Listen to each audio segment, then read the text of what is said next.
यदि सभी अम्लों के साथ धात्विक ऑक्साइड क्रिया करते हैं, जैसे आपने पढ़ा था धात्विक ऑक्साइड क्या है, कोई भी धातु के साथ ऑक्सीजन जुड़ी हुई है, ऑक्सीकरण की क्रिया होती है धातु के साथ, वो क्या कहलाती है, धातु ऑक्साइड। जैसे कॉपर है, कॉपर का ऑक्सीकरण होता है तो बनता है क्यूप्रिक ऑक्साइड। ठीक है, तो ये कॉपर धातु हो गई और ये इसका ऑक्साइड हो गया, तो इसको क्या बोलेंगे, धात्विक ऑक्साइड। वो मैग्नीशियम का ऑक्साइड होगा तो MgO लिखेंगे इसको इस तरीके से। तो किसी भी धातु का जो ऑक्साइड होगा वो अम्ल से किस प्रकार से अभिक्रिया करता है, तो ध्यान देंगे। जैसे एक यहाँ पे धात्विक ऑक्साइड लिया है क्यूप्रिक ऑक्साइड, क्या है, क्यूप्रिक ऑक्साइड, कॉपर का ऑक्साइड है, इसको आप कॉपर ऑक्साइड भी बोल सकते हो सामान्य भाषा में। क्यूप्रिक ऑक्साइड की क्रिया हमने अम्ल से करवाई, हाइड्रोक्लोरिक अम्ल से। तो यहाँ पे देखो क्या होगा, ये दो हाइड्रोजन परमाणु इस ऑक्सीजन परमाणु से क्रिया करता है। हमने अम्ल लिया हाइड्रोक्लोरिक अम्ल, हाइड्रोक्लोरिक अम्ल के तो हाइड्रोजन परमाणु और क्यूप्रिक ऑक्साइड का, धातु ऑक्साइड का ऑक्सीजन परमाणु आपस में क्रिया करके क्या बना देते हैं, जल बना देते हैं H2O। और ये जो कॉपर है इस Cl के साथ बनके, यहाँ दो है क्लोरीन के परमाणु तो बनेगा CuCl2, क्यूप्रिक क्लोराइड। तो आपने देखा क्यूप्रिक ऑक्साइड हाइड्रोक्लोरिक अम्ल से क्रिया करके क्यूप्रिक क्लोराइड और जल बनाता है। क्यूप्रिक क्लोराइड एक लवण है, क्या है, लवण, और ये जल है, ये है अम्ल, ये क्या है, अम्ल। अभिक्रिया के बाद में एक तो बना लवण और एक बना जल। तो ये अभिक्रिया आपको कुछ याद दिलाती है, आपने उदासीनीकरण अभिक्रिया पढ़ी थी कि लवण और जल कब बनते हैं, जब अम्ल और क्षार को आपस में मिलाया जाता है। अम्ल और क्षार की निश्चित मात्रा आपस में मिलाई जाती है तो अभिक्रिया के फलस्वरूप लवण और जल बनता है। तो ये लवण है, ये जल है, ये अम्ल है, इसका मतलब क्या है, क्षार। इसका मतलब हुआ जितनी भी धातु ऑक्साइड है वो क्षारकीय होती है, प्रकृति में कैसी होती है, क्षारकीय होती है। तो इसका ये निष्कर्ष निकला कि जितनी भी धातु ऑक्साइड है, चाहे किसी भी धातु का हो, जो भी धातु ऑक्साइड होगा वो प्रकृति से कैसी होगा, क्षारकीय होगा। अब इसका प्रमाण क्या है, इसका प्रमाण ये अभिक्रिया ही है कि किसी भी धातु ऑक्साइड को अम्ल से क्रिया करवाई जाती है तो लवण और जल बनता है। जल कैसे बना, अम्ल के हाइड्रोजन परमाणु और धातु ऑक्साइड का ऑक्सीजन परमाणु आपस में मिल जाते हैं और मिलने पे क्या बना, जल बना, और इन दोनों से मिलकर क्या बना, उसका धातु का लवण बना। एक और अभिक्रिया देखिए, मैग्नीशियम ऑक्साइड है, क्या है ये, मैग्नीशियम ऑक्साइड। मैग्नीशियम ऑक्साइड की क्रिया किसी भी अम्ल से करवाते हैं, जैसे अब की बार हमने सल्फ्यूरिक अम्ल ले लिया, H2SO4 ले लिया, तो ये हाइड्रोजन परमाणु और इस ऑक्सीजन परमाणु से क्रिया करेगा। ठीक है, क्रिया करने पर क्या बन गया, जल बन गया, और इधर मैग्नीशियम आयन जो है सल्फेट मूलक के साथ क्रिया करके क्या बना लेता है, मैग्नीशियम सल्फेट, ये एक लवण है।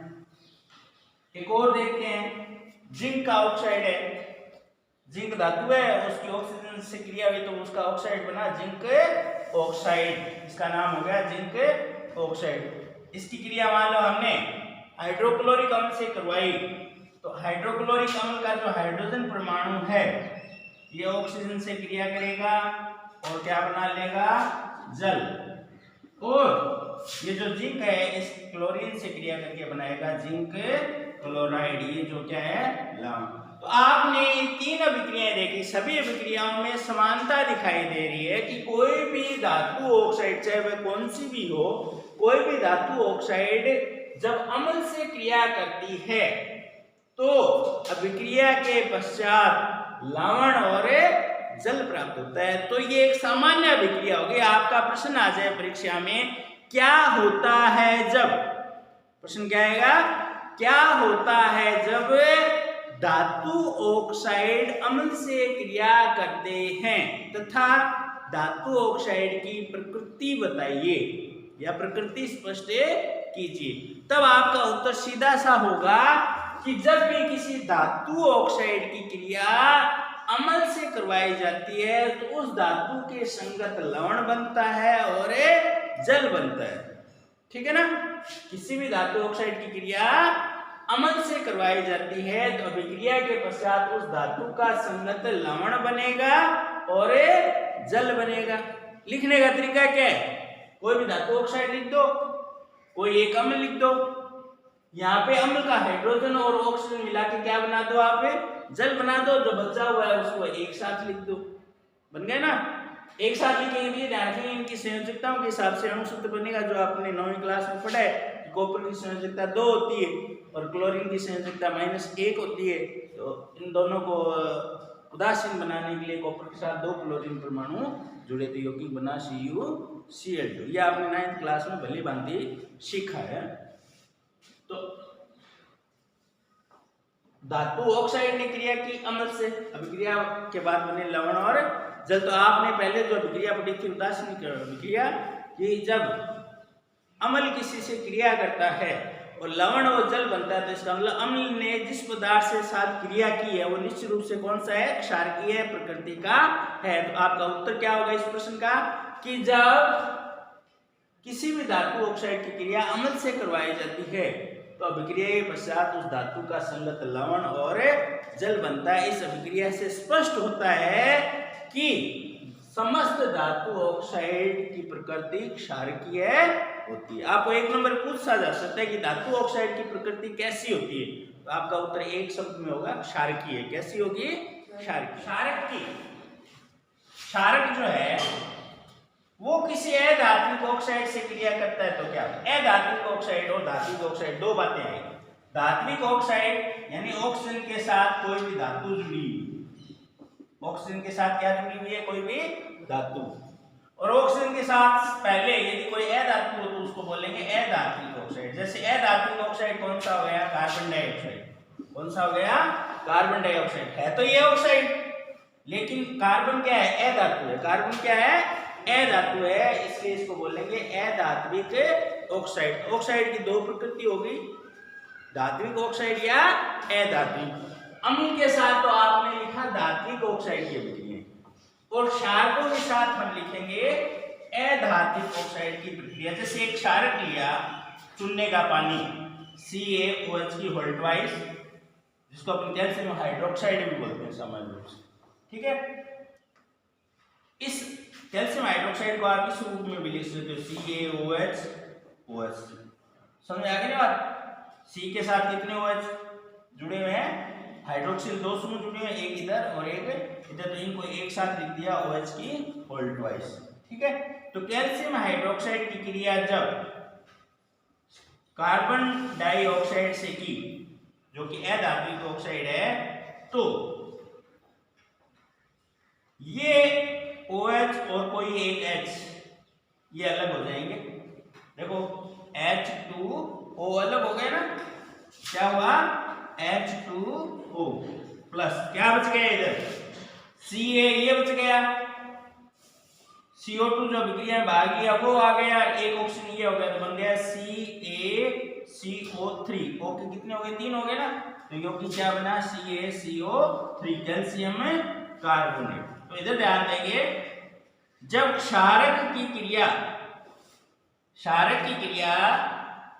अधात्विक ऑक्साइड से करवाई जाए, अधात्विक ऑक्साइड से कराई जाए तो लवण और जल बनता है। ये भी लवण है और ये जल।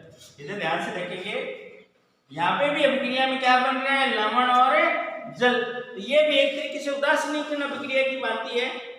जब अम्ल और क्षार को आपस में मिलाया जाता है, आपने बार बार पढ़ा है, अम्ल और क्षार को जो मिलाया जाता है, अभिक्रिया करवाई जाती है अम्ल और क्षार की, तो लवण और जल बनता है। आपने इस बार पहले क्या ले रखा है, क्षारक ले रखा है। आपने पहले से क्या ले रखा है, आपको पता है कि एक क्षारक है, कैल्शियम हाइड्रोक्साइड, चूने का पानी। OH समूह अपने आप में बताता है, जहां OH समूह है वो अपने आप में किसकी पहचान है, क्षारकों की पहचान है। तो आपने यहाँ पे क्षारक ले रखा है और ये अधात्विक ऑक्साइड है। दोनों की क्रिया होने पे बना कैल्शियम कार्बोनेट और जल। इसका मतलब ये लवण बना और ये जल बना और ये क्षारक है, तो ये अपने आप में क्या हो जाएगा, अम्लीय हो जाएगा। इसका मतलब क्या हुआ, जितनी भी अधात्विक ऑक्साइड है वो अम्लीय प्रकृति की होती है। प्रश्न क्या आ सकते हैं तुम्हारे, क्या होता है जब क्षारकों के साथ अधात्विक ऑक्साइड अभिक्रियाएं करती है, ठीक है ना। या आपको पूछ ले अधात्विक ऑक्साइड की क्षारक के साथ अभिक्रिया कराने पर क्या होगा, तो आप कोई भी क्षारक ले लीजिए, NaOH ले लीजिए, KOH ले लीजिए, CaOH की होल ट्वाइस यानी कैल्शियम हाइड्रोक्साइड ले लीजिए, कुछ भी ले लीजिए, कोई फर्क नहीं पड़ेगा, कोई भी एक क्षारक ले लेंगे। क्षारक मतलब समझते हो ना, KOH एक क्षारक है जो कि इसमें साथ क्या है, OH ये हो गया पोटेशियम हाइड्रोक्साइड। सोडियम हाइड्रोक्साइड एक क्षारक है क्योंकि इसके साथ क्या जुड़ा हुआ है, OH समूह है, हाइड्रोक्सिल समूह है। इसी प्रकार से मैग्नीशियम हाइड्रोक्साइड है, MgOH की होल ट्वाइस, कैल्शियम हाइड्रोक्साइड है, CaOH की होल ट्वाइस। ये सभी में क्या है, ये सभी क्या है, क्षारक है, क्योंकि इसमें कौन सा समूह जुड़ा हुआ है, OH समूह जुड़ा हुआ है। तो ये क्षारक जब अधात्विक ऑक्साइड से क्रिया करते हैं तो लवण और जल बनता है। तो ये स्वयं क्षारक हो गया, ये लवण हो गया, ये जल हो गया। इसका मतलब ये अपने आप में क्या है, अम्लीय प्रकृति का स्वतः सिद्ध होता है, क्योंकि लवण और जल तभी बनेंगे जब क्या बनेगा, क्षारक और अम्ल क्रिया करेंगे। तो ये क्षारक क्रिया है, तो इसका मतलब ये क्या हो गया, अम्लीय। तो आप कह सकते हो समस्त अधात्विक ऑक्साइड, समस्त अधात्विक ऑक्साइड अम्लीय प्रकृति के होते हैं। तो आपको एक लाइन का पूछ ले, अधात्विक ऑक्साइडों की प्रकृति कैसी होती है, आप लिख सकते हो अम्लीय। क्या लिख सकते हो, अम्लीय, ठीक है। धात्विक ऑक्साइड की अभिक्रिया में उदाहरण देखेंगे। सोडियम हाइड्रोक्साइड की क्रिया कार्बन डाइऑक्साइड से करवाई जाएगी। ये तो है क्या है, क्षारक, ये क्या है, क्षारक। अब देखो ये दो अणु भाग लेते हैं अभिक्रिया में, इसकी क्रिया इससे करवाने पर एक तो बनता है सोडियम कार्बोनेट। कैसे बनेगा, Na2CO2 ये हो जाएगा, एक ऑक्सीजन, यहाँ पे दो ऑक्सीजन हो गए, एक ऑक्सीजन इससे ले लेगा CO3, Na2CO3।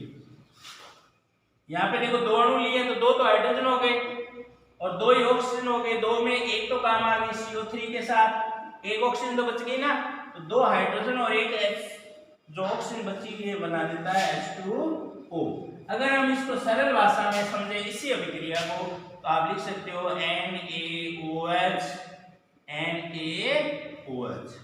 ये दो अणु इस CO2 से क्रिया कर रहे हैं, तो क्या होगा, ये NaO और CO2 ये क्रिया करते हैं, क्या बन जाएगा, Na2CO3 बन गया ना।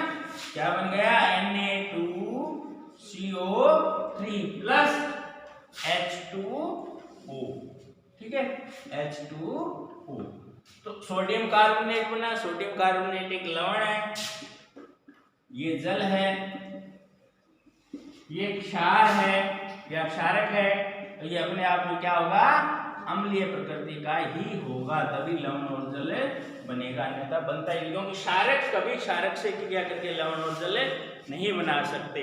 क्षारक को लवण और जल बनाने के लिए सदैव किससे क्रिया करनी पड़ेगी, अम्लीय पदार्थों से ही क्रिया करनी पड़ेगी। तो हम कह सकते हैं जितनी भी अधात्विक ऑक्साइड है प्रकृति की दृष्टि से क्या होते हैं, अम्लीय। एक प्रश्न आया तुम्हारे इसमें, प्रश्न है कि पीतल और तांबे के बर्तनों में दही और खट्टे पदार्थ क्यों नहीं रखते। कोई भी धातु कहने का मतलब लंबे समय तक नहीं रखते, ज्यादातर पीतल और तांबे में। जैसे अपने घरों में पीतल के बर्तन में कटी नहीं बनाते, या बना भी लेते हैं तो उसको तुरंत खाली कर लेते, पहली बात तो बनानी नहीं चाहिए। ऐसा क्यों होता है, तो सीधी सी बात है, ये जो धातु होती है, धातु के बर्तन खुले रहते हैं हवा में, उनके ऊपर धातु ऑक्साइडों की क्या रहती है, परत जमा हो जाती है। जैसे आपको कहा था तांबे के ऊपर हरे रंग की सी पालिश आ जाती है।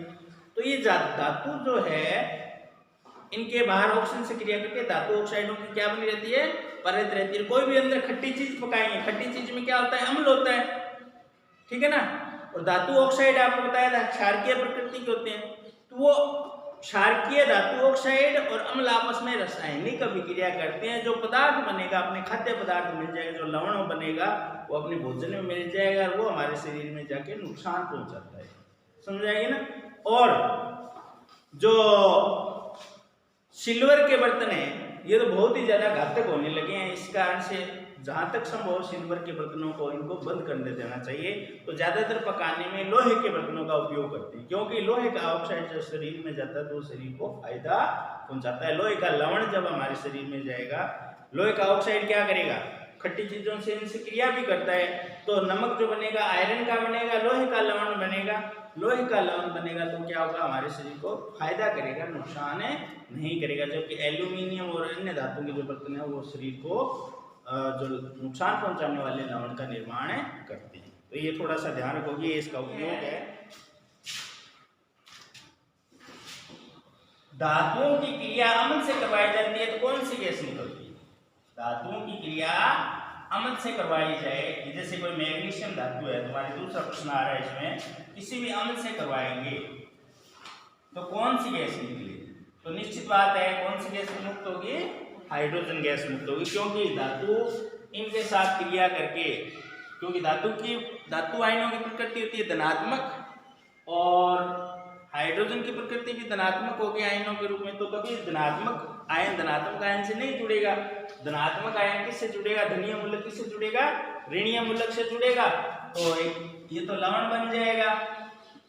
और जो गैस निकलेगी वो कौन सी निकलेगी, बाहर हाइड्रोजन गैस निकलेगी। तो आपको पूछ ले कि कोई भी धातु अम्ल से जब क्रिया करती है तो कौन सी गैस मुक्त होती है, हाइड्रोजन। आपने प्रैक्टिकल में देखा भी होगा कि जिंक धातु पर जब तनु सल्फ्यूरिक अम्ल की क्रिया करवाई जाती है तो जिंक सल्फेट बनता है और कौन सी गैस निकलती है, बाहर हाइड्रोजन गैस निकलती है, जो साबुन के पानी में बुलबुलों के रूप में आती है। उसके पास कोई जलती हुई वस्तु ले जाते हैं, अगरबत्ती या तिली ले जाते हैं तो पटाखे की आवाज के साथ। सभी अम्लों एवं क्षारकों में क्या समानताएं हैं, सभी अम्ल और क्षारक में क्या समानताएं हैं? सभी अम्ल व क्षारक में, सभी अम्ल व क्षारक में समानताएं, ध्यान देंगे। आपने दो अम्ल लिए, जैसे हाइड्रोक्लोरिक अम्ल ले लिया, H2SO और सल्फ्यूरिक अम्ल ले लिया, ठीक है।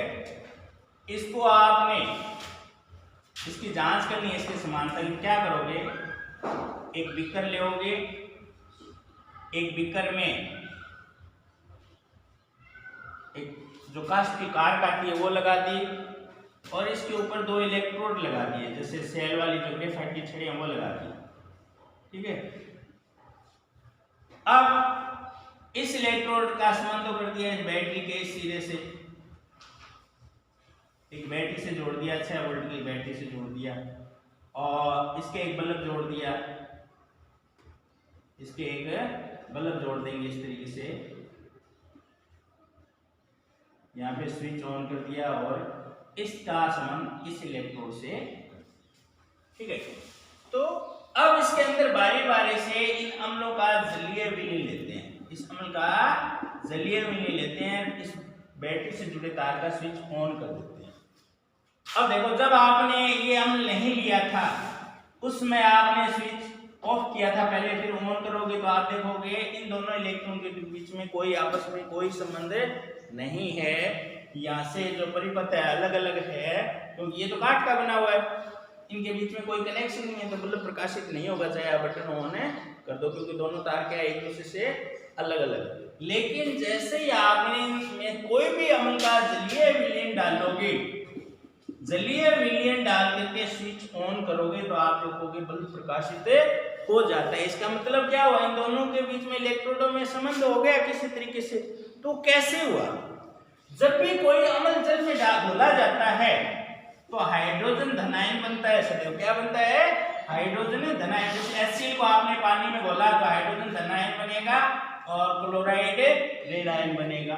इसी तरीके से सल्फ्यूरिक अम्ल को आप जल में घोलोगे, जलीय विलयन में घोलोगे तो हाइड्रोजन धनायन बनेगा और सल्फेट का क्या बनेगा, मूलक ऋण आयन बनेगा। ये आयन क्या होते हैं, इस विलयन में गति करने लग जाते हैं। ये आयन क्या करेंगे, इस विलयन में गति करने लग जाएंगे। इस इलेक्ट्रोड से इस इलेक्ट्रोड की ओर गति करेंगे तो विद्युत का प्रवाह होता है और इस कारण से बल्ब प्रकाशित हो जाता है। तो आपको कोई पूछ ले कि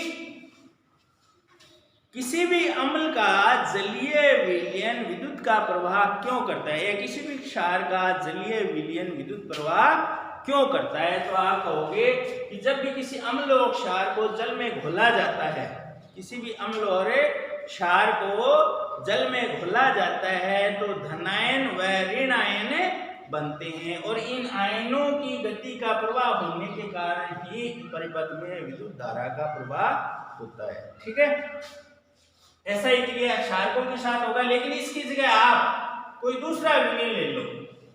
मान लो आपने आशुद्ध जल ले लिया, आशुद्ध जल मतलब बिल्कुल प्योर जल, पानी ले लिया, या एल्कोहल ले लिया, एल्कोहल ले लिया, ये यहाँ पे डाल दोगे इसके अंदर और स्विच ऑन करोगे तो विद्युत का प्रवाह नहीं होगा, क्योंकि यहाँ पर कोई भी मुक्त आयन नहीं है और मुक्त आयन नहीं होने के कारण ये विद्युत धारा का प्रवाह नहीं करता है। समझ आए ना। अब इसी आशुद्ध जल में आप थोड़ा सा नमक डाल दोगे या कोई अशुद्धि मिला दोगे तब विद्युत धारा का प्रवाह होना शुरू हो जाएगा, क्योंकि इसके अंदर मुक्त आयन उपस्थित हो जाएंगे।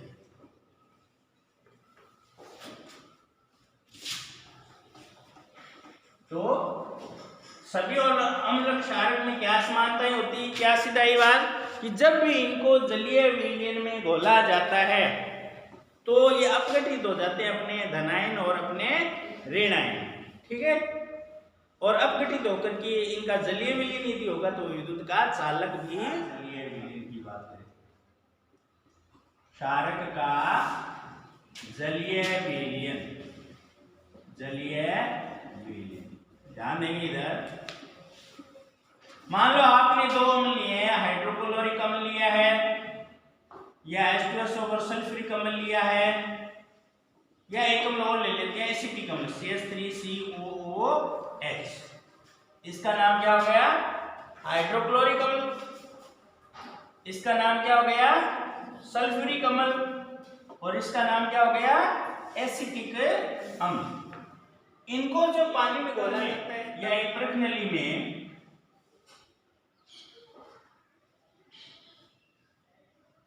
थोड़ा सा सोडियम क्लोराइड लेते हैं, क्या लेते हैं, सोडियम क्लोराइड NaCl लेते हैं। क्या लेंगे, NaCl लेंगे और इसमें H2SO4 यानी सल्फ्यूरिक अम्ल भी लेते हैं। कौन सा लेते हैं, सल्फ्यूरिक अम्ल लेंगे। H2SO4 और सल्फ्यूरिक अम्ल और सोडियम क्लोराइड की जब क्रिया होती है तो एक गैस बनती है, एक गैस बनती है। इस गैस के पास लिटमस पेपर आपने पढ़ा है जो अम्ल और क्षार की पहचान करता है। नीला लिटमस पेपर यदि सूखे की स्थिति में लाया जाता है, सूखा लिटमस पेपर लाया जाता है, इसके पास सूखा लिटमस पेपर लाया जाता है, तब तो उसके रंग में कोई परिवर्तन नहीं होता है। और नीले लिटमस पत्र को यदि थोड़ा सा गीला कर दिया जाए और फिर इस गैस के पास नीले लिटमस को लाएंगे, नमी युक्त नीले लिटमस पेपर को लाएंगे, इसका नीला रंग लाल हो जाएगा। नीला रंग कैसा हो जाएगा, लाल। क्या हुआ है, इसको समझते हैं। इस अभिक्रिया पे आओ आप। H2SO4 पहले Na लिख देते हैं, सोडियम क्लोराइड, इसकी क्रिया करवाई आपने सल्फ्यूरिक अम्ल से, सल्फ्यूरिक अम्ल से। इसके दोनों भाग लेते हैं इस अभिक्रिया में, ये बनेगा Na2SO4। क्या बन गया, Na2SO4 बन गए।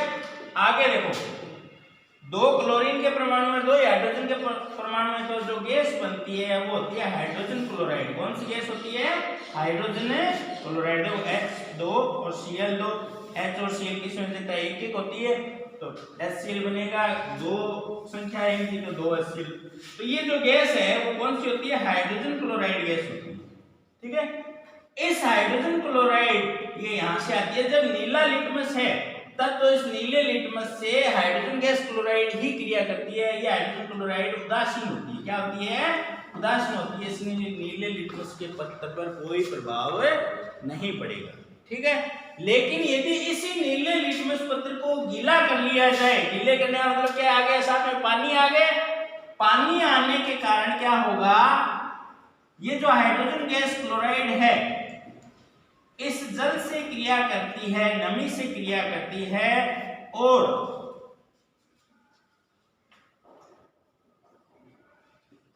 हाइड्रोनियम आयन बनता है और क्लोरीन गैस बाहर मुक्त होती है। तो इस स्थिति में क्या होगा? ये जो हाइड्रोनियम आयन बना है, क्लोरीन गैस, तीक्ष्ण गंध की गैस अलग हो जाएगी।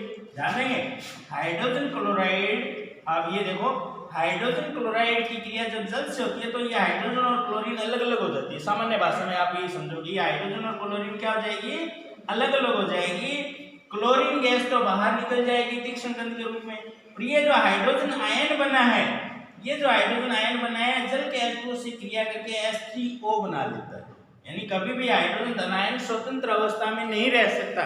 हम लिखते जरूर है H+ आयन जलीय विलयन, लेकिन जलीय विलयन में कभी भी हाइड्रोजन धन आयन स्वतंत्र रूप से नहीं होता है। वो क्या करता है? जल के एक अणु से क्रिया करता है और H3O+ बनाता है, अर्थात इसको बोलते हैं हाइड्रोनियम आयन। क्या बोलेंगे इसको? Hydronium ion. ये हाइड्रोनियम आयन हाइड्रोजन की तरह ही है, एक तरीके से हाइड्रोजन धन आयन ही है। तो आपने अम्ल की परिभाषा में पढ़ा है कि अम्ल देते हैं हाइड्रोजन धन आयन। कौन से आयन देते हैं? हाइड्रोजन धन आयन। ये अम्ल की तरह व्यवहार करेगा, तो अम्ल की तरह व्यवहार करने से नीला लिटमस किसमें बदल जाएगा?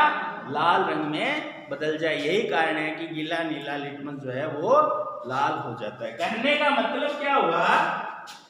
इसमें क्या समझ में आई आपकी बात? कि जब भी किसी भी लवण, किसी भी अम्ल को जल में घोला जाता है, जल में विलय किया जाता है, तो जल में विलय करने पर वह अपने आयनों में विघटित हो जाता है, अपने आयनों में विघटित हो जाता है। जैसे सल्फ्यूरिक अम्ल को आप जल में विलय करोगे तो 2 हाइड्रोजन धन आयन और सल्फेट मूलक बन जाएगा। आप CH3CO एसिटिक अम्ल को घोलोगे तो इस तरीके से CH3COO- ऋणीय मूलक और हाइड्रोजन धन आयन बन जाएगा। तो सभी में क्या बन रहा है? सभी अम्ल को जब जल में विलय करते हैं क्या बनते हैं? कौन से धन आयन बनते हैं? हाइड्रोजन धन आयन बनते हैं। लेकिन ये हाइड्रोजन धन आयन स्वतंत्र रूप से नहीं पाए जाते। वो कैसे पाए जाएंगे जलीय विलयन में? एक हाइड्रोजन धन आयन जल के एक अणु से क्रिया करेगा और बना लेगा H3O। इसके ऊपर प्लस आवेश है तो इसके ऊपर प्लस आवेश भी लगा देंगे। ये हाइड्रोजन आयन कहलाता है। इसको कहने में बोलते हैं हाइड्रोनियम आयन। तो आपको कोई पूछ ले जलीय विलयन में हाइड्रोजन आयन किस रूप में पाया जाता है, उसका नाम लिखिए। तो आप लिखोगे जलीय विलयन में हाइड्रोजन हाइड्रोनियम आयन के रूप में पाया जाता है। तो आप कहोगे सभी अम्ल अपने जलीय विलयन में हाइड्रोनियम आयन मुक्त करते हैं, या आप ये भी लिख सकते हो कि हाइड्रोजन धन आयन मुक्त करते हैं। आगे देखो क्षार की बात। किसी भी क्षार को जब जल में घोला जाएगा, किसी भी क्षार को जल में घोला जाएगा, जल में घोलने पर एक्वस सॉल्यूशन जो होगा जलीय विलयन में, धात्विक धन आयन तो अलग हो जाएंगे, ठीक है ना? धात्विक धन आयन अलग हो जाएंगे। ये जो हाइड्रोक्सिल समूह है वो अलग हो जाएंगे। जैसे आपने पोटेशियम हाइड्रोक्साइड के सूखे पाउडर को आपने पानी में घोला, क्षारक को पानी में घोला, एक क्षार को घोलेंगे तो पोटेशियम धन आयन बनेगा प्लस हाइड्रोक्सिल ऋण आयन या ऋण मूलक, ये मूलक कहेंगे, हाइड्रोक्सिल समूह बनेगा। सोडियम हाइड्रोक्साइड को कास्टिक सोडे को घोलोगे तो सोडियम धन आयन और हाइड्रोक्सिल समूह बनेगा। मैग्नीशियम हाइड्रोक्साइड को जल में घोलोगे, मिल्क और मैग्नीशियम को आप जल में घोलोगे तो मैग्नीशियम धन आयन और 2 हाइड्रोक्सिल समूह बनेंगे। एल्यूमिनियम हाइड्रोक्साइड को आप जल में घोलोगे एल्यूमिनियम का धन आयन प्लस 3 हाइड्रोक्सिल समूह बनेंगे एक अणु से। तो आपने सभी में क्या देखा, जब क्षारकों को जल में घोला जाता है तो कौन सा समूह बनता है, हाइड्रोक्सिल समूह बनेगा। तो बात एक ही निकल के आई, अम्ल का जब जलीय विलयन बनाया जाता है उसमें हाइड्रोजन धन आयन या हाइड्रोनियम आयन बनते हैं, ठीक है। और क्षारकों को जब जल में घोला जाता है तो उनके अपघटन से हाइड्रोक्सिल समूह सदैव बनेगा। समझ आई? अम्ल में तो सदैव बनेगा हाइड्रोजन या हाइड्रोनियम आयन, और क्षारकों में सदैव बनेगा हाइड्रोक्सिल समूह या हाइड्रोक्सिल OH ऋण आयन बनेगा, ठीक है। अब एक बात और बतानी है आपको, क्षारक एक बड़ा शब्द है। बड़ा शब्द का मतलब क्षारकों में सभी पदार्थ आ जाते हैं जिनमें OH समूह होता है, ठीक है। लेकिन कुछ क्षारक तो पानी में घुलते हैं तो कुछ क्षारक पानी में नहीं घुलते। तो जो क्षारक जल में विलय होते हैं, जल में विलय होते हैं, उनको बोलते हैं क्षार। क्या बोलते हैं? क्षार। क्या बोलते हैं? क्षार, ठीक है ना। क्षारक का मतलब वे OH समूह वाले पदार्थ जो जल में विलय हो या नहीं हो, कोई फर्क नहीं पड़ता, सभी को क्या बोलेंगे? क्षारक बोलेंगे। लेकिन क्षार किन्हें बोलेंगे? वो क्षारक जो किस में विलय हो? जल में विलय, उन्हीं को क्षार बोलेंगे। तो इसका मतलब ये समस्त पानी में घुल रहे हैं, ये समस्त पानी में घुल रहे हैं, ये क्षारक तो है ही है, लेकिन इनको क्षार भी कह सकते हैं, इनको क्षार भी कह सकते हैं। और ये जो क्षार होता है इसका जलीय विलयन क्या करता है, जैसे चमड़ी पे पड़ेगा ना, चमड़ी को जला देगा, मतलब गड्ढा हो जाएगा, घाव हो जाएगा। ये प्रकृति में जो होते हैं क्षारक होते हैं, हानिकारक होते हैं, त्वचा को नुकसान पहुंचाते हैं। तो जैसे कास्टिक सोडा है, ये कास्टिक सोडा, ये कास्टिक पोटास, इनके जलीय विलयन बहुत ही खतरनाक दाग होते हैं, उनको कभी भी हाथ से छूना नहीं चाहिए। इसका एक उपयोग भी होता है, आपको घर पे करना नहीं है, तो अपने यहाँ पे चमड़ियों पे स्किन के मस्से से हो जाते हैं ना, दाने से ऊपर आते हैं। तो अच्छा ट्रेंड व्यक्ति क्या करता है, सोडियम हाइड्रोक्साइड की फ्लेक को, जो पतासे जैसी पपड़ी आती है उसको फ्लेक बोलते हैं, इनको जल में घोलता है। ये अम्ल या क्षार जब भी जल में घोले जाते हैं तो बहुत तेज गर्मी निकलती है, अर्थात ये ऊष्माक्षेपीय विक्रिया करते हैं। ध्यान देना ये बात, किसी भी अम्ल को और किसी भी क्षार में जब पानी आप मिलाओगे ना तो बहुत तेज ऊष्मा निकलेगी, ऊष्माक्षेपीय विक्रिया होती है। उस ऊष्मा का उपयोग चिकित्सा जगत में किया जाता है। चमड़ी है, जैसे मत्स्य से मत्स्य जो होते हैं भद्दे लगते हैं, ठीक है, और पीड़ा भी पहुंचाते हैं, उस पे क्या करते हैं, फ्लेक को घोला और एकदम तिनके से इस कास्टिक सोडे का जो ताजा बना हुआ विलयन, ध्यान देंगे बासी विलयन नहीं, क्योंकि बासी विलयन से तो ऊष्मा बाहर निकली होती है, ताजा बना हुआ विलयन जिसमें ऊष्मा निकल रही होती है उसको तिनका भर के यहाँ लगा देते हैं। 3-4 बार में लगाते हैं तो मस्सा अपने आप झड़ जाता है, साफ हो जाता है, ठीक है। तो ये इसका उपयोग भी है, लेकिन आपको कोई विद्यार्थी है घर पे इसका यूज नहीं करे अपने आप। तो हमने अभी एक बात देखी कि कोई भी अम्ल या कोई भी क्षार की क्रिया जब जल से करवाते हैं, किससे करवाते हैं? जल से करवाते हैं, जल में विलय किया जाता है तो ऊष्मा मुक्त होती है। तो क्या अपघटन के साथ क्या मुक्त होती है? ऊष्मा। इसका मतलब ये ऊष्माक्षेपीय विक्रिया है। तो इसलिए हिदायत दी जाती है कि जब प्रयोगशाला में कोई विद्यार्थी प्रैक्टिकल कर रहा है, कोई भी प्रायोगिक कार्य कर रहा है, इसमें अम्ल है, इसमें तो ले लिया, मान लो सल्फ्यूरिक अम्ल ले लिया H2SO4, और एक बीकर में उसके पास पानी है, एक बीकर में क्या है? पानी H2। इन दोनों को मिलाएंगे तो ऊष्माक्षेपीय विक्रिया होगी, ऊष्मा निकलेगी।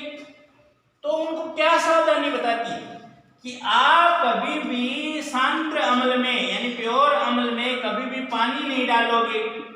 अगर पानी डालोगे तो अम्ल की मात्रा बहुत ज्यादा है, अम्ल की मात्रा बहुत ज्यादा होने से बहुत ज्यादा ऊष्मा एक साथ बनेगी, और बहुत ज्यादा ऊष्मा एक साथ बनेगी तो हो सकता है ये विलयन उछल के तुम्हारे मुंह पे गिर जाए, तुम्हारा चेहरा जल सकता है, या ये कांच का बर्तन फूट सकता है ज्यादा ऊष्मा के कारण। ये बर्तन भी फूट जाते हैं कई बार, ये प्रखनली, ये बीकर होते हैं, ये टूट जाते हैं, विस्फोट की तरह होता है। विस्फोट होने से क्या होगा, कपड़े जल सकते हैं, चोट लग सकती है, घाव हो सकता है।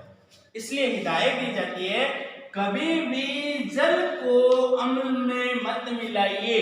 तो क्या कीजिए, जल जो कि पहले से ही बहुत ही तनु एकदम उदासीन विलयन है, इसमें थोड़ी थोड़ी मात्रा में बूंद बूंद करके आप अम्ल मिलाइए। तो क्या होगा, थोड़ा थोड़ा अम्ल मिलाओगे तो उसका अपना बहुत धीरे होगा और बहुत कम मात्रा में उसमें बनेगी और उसको हिलाते रहोगे तो उसमें बाहर भी निकलती रहेगी। तो क्या होगा, उसमें दुर्घटना होने की संभावना नहीं रहती। तो प्रयोग से प्रश्न आ गए, प्रयोगशाला में जल में अम्ल मिलाने की हिदायत क्यों दी जाती है, या अम्ल में जल मिलाने से क्यों रोका जाता है, सांद्र अम्ल में जल मिलाने से क्यों रोका जाता है। आप कह सकते हो कि अम्ल और जल जब परस्पर क्रिया करेंगे तो ऊष्माक्षेपीय अभिक्रिया होगी। जब यदि कोई विद्यार्थी अम्ल में जल डालेगा तो बहुत अधिक मात्रा में ऊष्मा का उत्सर्जन होगा। इससे बीकर, प्रज्ञली आदि टूट सकते हैं, विलयन उछल के बाहर आ सकता है, जिससे दुर्घटना होने की संभावना रहती है। इससे बचने के लिए यह सलाह दी जाती है कि आप पानी के अंदर अम्ल की एक एक दो दो बूंद डालिए और प्रज्ञली को हिलाते जाइए। इससे ऊष्मा जो बहुत कम मात्रा बनेगी, बनी हुई ऊष्मा का आसानी से उत्सर्जन हो जाता है और दुर्घटना नहीं होती।